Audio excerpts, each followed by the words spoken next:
Hey guys, so today we're going to be discussing how the ability to get closer to the goddess has a lot to do with our authenticity. So, when people have throughout centuries used the concept of purity to get closer to divinity, they have misconstrued and twisted what purity actually is. When you think of purity, a lot of people go to, oh, you can't have sex, you have to be wearing certain things, or be of a certain bloodline. It's all ridiculous. Purity has to do with authenticity. The more authentic we are, the more ourselves, just who we are in spirit and mind, that is purity. That's how we get close to the goddess. So when you learn to admit, I don't know everything, be vulnerable and recognize who you are, both light and shadow, all of those things, that's what helps you get closer to the goddess. Because at some point you're in this place of, oh, I'm not, perfect. Nobody is. And you don't expect perfection out of people. You just allow them to be themselves. They allow you to be yourself. And then it establishes this really strong bond of, I know you because I know me. And it comes through like a really genuine, pure connection. That's the same connection you form with the goddess. So anytime that you feel like you know anything about anything, I promise you, the knowledge on that specific topic is a spectrum. You show wisdom by acknowledging that you don't know everything. Even what you do know is coming at the cost of, this is what I know from my experience, from what I have lived in this situation. You can apply that knowledge with reason, understanding that not everything you say will apply to everyone.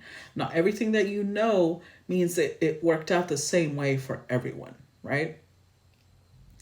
And sovereignty comes when we accept that fact, when we accept that we are imperfect, but perfect as we are. And at the same time, we allow other people to be the same. Now, obviously, I'm not saying that you should accept people who are doing terrible things. I'm saying that you can just accept that that's who they are. That doesn't mean that you have to approve of who they are when they're not doing things that are okay.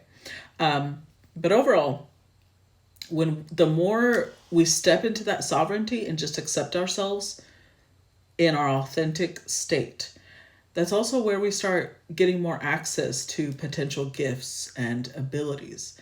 Those can't be taken from us.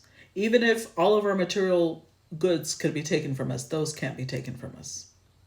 So if you have felt that Hecate, Lilith, the Morrigan, Kali, Sekhmet, the Dark Mothers are calling you to action, they're asking you to step into your authentic self. They're asking you to just be your natural self, to not let yourself be taken advantage of, to learn boundaries, to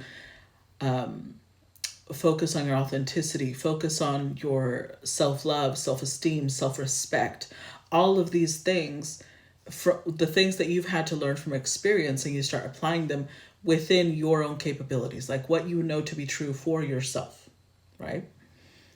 You'll notice that your spiritual gifts and abilities start getting stronger. They may, so it's a spectrum, right? So for some of you, if you notice that your spiritual gifts are getting stronger, then that means that you're doing the work already to cultivate them, right? But if you maybe are new on this journey and you're like, well, I don't know. I don't really know which spiritual gifts are for me. You will be drawn to certain abilities, certain skills. And the thing about that is you're going to have to learn to start trusting your intuition, because your intuition is the feminine side of your consciousness, right? Of your brain even. So when you step into that place that where you're trusting your intuition, you will follow what you are guided to. Not everybody's going to have the same gifts. Not everybody's going to have the same abilities. Honestly, we all have the potential to have all of the gifts and abilities, but that would be really exhausting to nurture all of them. I mean, you could do it over a lifetime, but for right now, focus on the ones that are your strengths, the ones that come naturally to you. And you'll know which ones come naturally to you because that's what you'll feel drawn to. You'll say, oh, you know what? I've always felt drawn to mediumship. go study mediumship. If you feel really drawn to divination, go study divination. Whatever it is that you feel drawn to, follow that pull, because that is your intuition saying this is part of your connection to the goddess. But above all, stay authentic. Don't try to be someone you're not. Don't try to portray yourself as someone you're not. Be yourself. And remember that is the most powerful thing you can do to not only display wisdom, but to get close to the goddess. Okay? So that is day 11. I know I took a break, but I'm back. And if you have any questions or you have anything to add, please post them down below.